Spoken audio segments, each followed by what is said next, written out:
እያናገረችኝ አይደለም። እኔም እሷን ለማየት ፈራ። በቃ ይዞ ችግር የለውም ናታ። ይሄ ጊዜ እንደሚመጣ እኮ አውቅ ነበር። እሺ አባዬ፣ ወይ ሌላ ምን ሞክረው ነገር የለም? መቀየር ምናምን? እንዴት መቀየር ማለት? ማለቴ ውጤቱን ብናስቀይር፣ ዲኤንኤው ከመድረሱ በፊት የከፈልነውን ዋጋ ከፍለን ብናስቀይረውስ? እና ውጤቱ ልክ አይደለም እንዲባል ነው? አዎ አባዬ። ሌላ ክህደት፣ ሌላ ስህተት። ናታ፣ በማርታ ላይ ይህን ነገር ማድረግ አልችልም። የመጣውን ነገር ሙሉ መቀበል ይሻለኝ። አባዬ፣ እማ ይህንን ነገር ካረጋገጠች እኮ ምን እንደሚፈጠር ግልጽ ነው። ከዚህ በኋላ የመጣው ይምጣ። ሁለቱም እኮ ለእኔ ስቃይ ነው። ወይ ደግሞ ከውጤቱ በፊት ለምን ለማየ ምን እንደተፈጠረ ቀስ ብለን አናስረዳት? ምን ብዬ ናት? ጠጥቼ ሰክሬ በሰከርኩበት ከሰላም ጋር ተኛው ብዬ ልንገራት? የተወለደው ልጅ የኔ ነው ብዬ ልንገራት? ቆይ እስኪ እሷስ ይሄንን ታምነኛለች? እሺ ቆይ ሰላምስ ምን አለች? እሷማ ምንም አላለች። የማርታን አይን ማየት ስለፈራች ራቅ ብላ ነበር የተቀመጠችው። ኧረ አባዬ ተው እባክህ፣ ወይ የሆነ ነገር እናድርግ።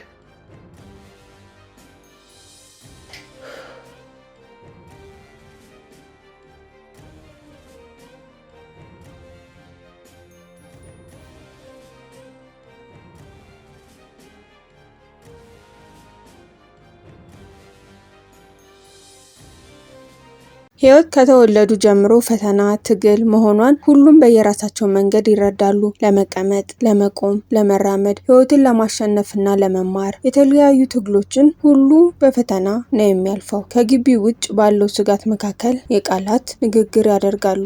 ኤቢ፣ ዳጣና ናታን ተሰብስበው ዳጣና ናታን በውስጣቸው የያዙትን እውነት ይዘው ኤቢን ለማሳመን ይሞክራሉ። ስለ ህይወትም ሁላቸውም የየራሳቸውን ፍልስፍና ይነጋገራሉ። ኤቢ ግራ በመጋባት ስሜቱና ምንድነው የተፈጠረው? አባዬም እማዬም ልትነግረኝ አልፈለጉም። እናንተም ታውቃላችሁ ግን ልትነግሩኝ አልፈለጋችሁም። ምንድነው? እኔ ሳላውቅ እንዴት ነው የማግዛችሁ? እያለች በመጨነቅ ታፋጣቸዋለች። እነሱም እመኝን፣ እኛ መቼ መጥፎ ነገር አናደርግም አይደለ? ከጎናችን ሁኚ፣ ጊዜው ሲደርስ እንነግርሻለን እያሉ ይማጸኗታል። እኔ ከጎዳና ተነስቼ ቤት አገኘው ቤተሰብ አገኘው ስል እናትና አባት ደግሞ እጨነቃለሁ አለች ዳጣ። በሌላ በኩል ደግሞ ስለ እናቷ ሁለተኛ ልጅ ለአዲሱ ህፃን ነገሮች ከቁጥጥር ውጭ ሆነዋል። ዳጣም ይህንን ስትሰማ በጣም በመጨነቅ እማዬ ታዲያ አንቺ ምን አሰብሽ? ምን ልታደርጊ ነው ስትል ጠየቀቻት። ቤት እመጣለሁ፣ እናንተ ጋር ሆናለሁ፣ መቼም ጎዳና ልወድቅ ስትል ዳጣ እዚህ ቤት ከመጣሽ እኔን አታገኘኝም፣ እኔ እወጣለሁ አለቻት። እናትነቴን ላንቺ ስል ያደረኩትን ያ ሁሉ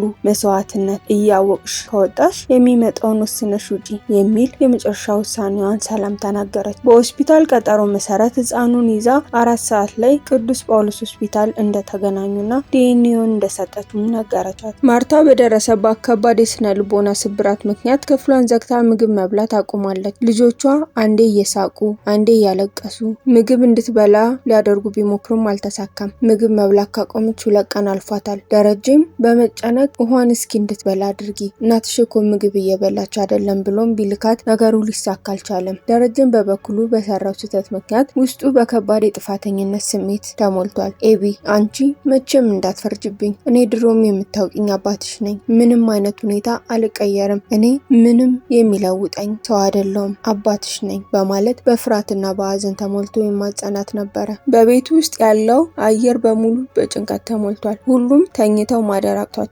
የአባዬ ፊት ጭንቀት፣ በቃ ሁሉም ነገር አይኔ ላይ ነው ያለው።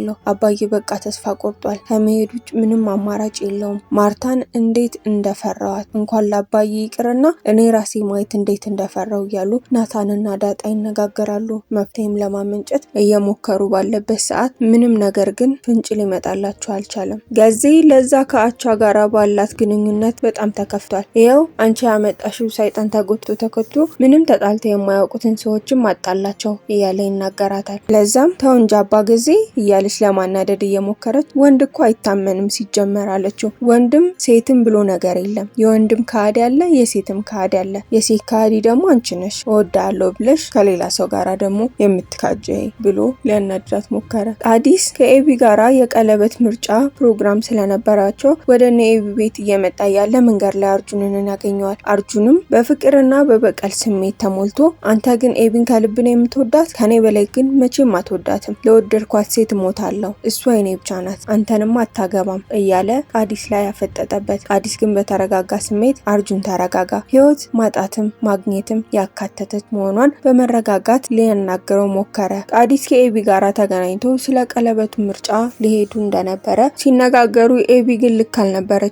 ቤት ውስጥ በተፈጠረው በአባትና በእናቷ ምክንያት እየተጨነቀች ነው። እናትና አባቴ እንደዚህ ባሉበት ሰዓት እኔ ስለ ቀለበት ማሰቤ ልክ አይደለም፣ በዚህ ሰዓት ይሄ ባይሆን ጥሩ ነበረ ብላ ስጨነቅ ቃዲስም እረዳሻለሁ፣ ቀለበቱ ሊቆይ ይችላል፣ ሌላ ጊዜ እናደርገዋለን፣ ቀለበቱንም ገዝተን ፕሮግራሙ ቀስ ብለን ማድረግ እንችላለን፣ አንቺ አትጨነቂ አላት። ኤቢም ከልቧ በመደሰት ስለተረዳኝ አመሰግናለሁ፣ ስሜቴን ስለምትረዳም አመሰግናለሁ አለችው። ቃዲስም አንቺን መረዳት ግዴታዬ ነው፣ በቃ አሁን ገብተሽ ረፍት አድርጊ፣ ቀለበቱ ሌላ ሰዓት መምረጥ እንችላለን፣ ፕሮግራሙንም ቀስ ብለን ማድረግ እንችላለን ብሎ ከቤት ወጣ። የፍርዱ ቀን ደረሰ። የዲኤንኤ ናሙና በሆስፒታል ተሰጠ። ነገር ግን ውጤቱን ለመድረስ 3 ቀናት ያስፈልጉት ነበረ። እውነቱ ይፋ ከሆነ በቤት ውስጥ የሚኖረው መቅሰፍት በመፍራት ልጆቹ በሙላ መፍትሄ መፈለግ ጀምረዋል።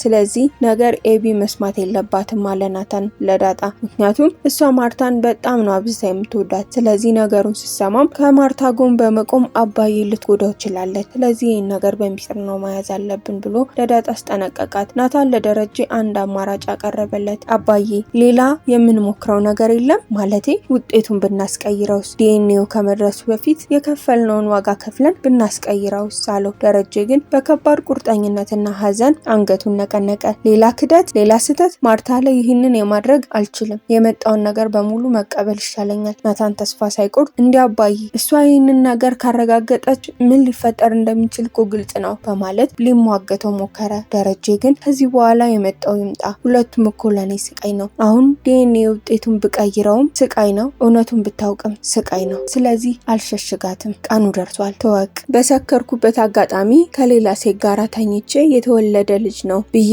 እንዴት ልንገራት? እሷስ የምታምነኝ ይመስላል? በማለት በጭንቀት መለሰለት። አሁን በዚህ ቤት ውስጥ ሁሉም ነገር ከ3 ቀን በኋላ በሚመጣ የዲኤንኤ ውጤት ላይ ተንጠልጥሏል። ተጨማሪ ውሸትና ክህደት መፈጸም የማይፈልገው ደረጀ የመጣውን መከራ ሁሉ ለመቀበል ተዘጋጅቷል። ተመልካቾቻችን የዛሬው የታሪካችን ጉዞ እዚህ ላይ ያበቃል። በሚቀጥለው ክፍል እስከምንገናኝ ድረስ ታሪኩን ከወደዳችሁት ላይክ በማድረግና ለወዳጆቻችሁ በማጋራት እንዲሁም ሀሳብና አስተያየታችሁን በኮሜንት አጋሩን። ለቻናላችን አዲስ ከሆናችሁ ሰብስክራይብ በማድረግ ቤተሰብ ይሁኑ። በቀጣይ ክፍል እስከምንገናኝ ድረስ ደህና ሰንብቱ።